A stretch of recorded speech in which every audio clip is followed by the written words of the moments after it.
Welcome back. I'm Steve Throndson. Today we're going to talk about some scary mistakes that you don't want to make as a seller. We're going to help you avoid that. Some of these mistakes can cost you thousands, and being in this business, I see this every single day, and you don't want to go there. Trust me. So let's talk about a few of the things. The first thing is not getting your home prepped for sale. We talk about this a lot. We've got a full other video on it. I really encourage you to watch it, but this is where a lot of people miss out on thousands. So this is the idea of getting it ready, getting some paint on the walls, getting the staging, all that stuff. Check the other video, but don't neglect it. This is the biggest bang for your buck that you can do. Number two, not understanding the market and pricing it wrong.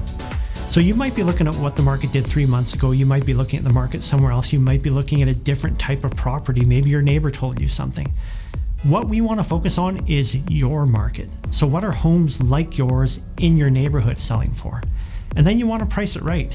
One of the most fatal mistakes you can make is overpricing and underpricing. The next thing is timing. So we've got two different levels of timing here. We've got the macro, where are we in the market cycle? And we also have the short-term cycle. One of the most critical mistakes I see people make is they will just simply time it wrong. And sometimes life says it's time to move. That's hard to work around. When we start talking about timing from a micro, you have some opportunity. What you don't want to do is you don't want to launch a listing on a Saturday, and you don't want to come up short because the first offer came in and maybe nobody saw your listing. We want to have sufficient time on the market without going overboard. That's where you're going to find the sweet spot, highest chance of generating multiple offers, and the best chance to get you the biggest number. The next thing is not marketing with the right tools to the biggest possible audience. I've said, and I say it again and again, trained monkeys can sell real estate in certain markets. You can put a cardboard sign on your lawn and somebody will probably come by your house in a hot market. But here's what happens is if only 10 people see your house, yes, you're going to sell it, but wouldn't it be better if tens of thousands of people saw your house? That is where you're going to generate the biggest opportunity to get the best number for yourself. So don't miss this. Sometimes you can save a few dollars and cost yourself tens of thousands of dollars by not marketing it correctly. I hope that makes sense. The next mistake that a lot of people make when they're selling their homes is neglecting the first offer.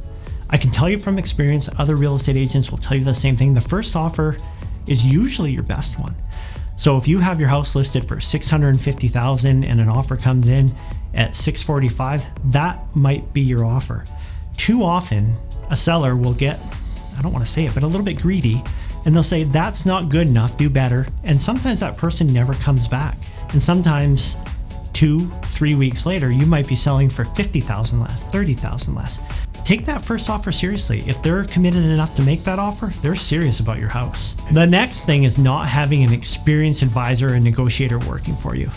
You can do all of the right things, and then when you do get an offer, if you're not negotiating it correctly, and a lot of people think they're good negotiators, it's something that you should leave to the pros. I mean, you could probably pull out your own tooth if you had to. You could do your own dental work, but you're going to go to a pro. You're going to get somebody who does it every day, and that's what you need to be doing in this space is get an experienced advisor, get somebody who knows how to negotiate working for you. It might mean the difference between $10, $20, $30, $40,000. And I can illustrate that time and time again. Don't neglect it.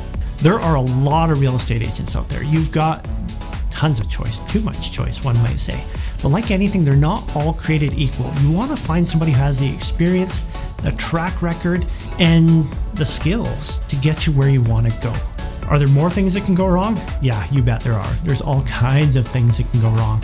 But these will prep you to minimize some of the opportunities to make mistakes so that you have the best chance of winning. Of course, we're here to help. If you're thinking about selling your home, think about it as an expedition. If you're climbing Everest or something like that, you're going to want the right guide to get you to the top, get you where you want to go. Never too busy to help. So give us a call anytime and see what you've been missing out on.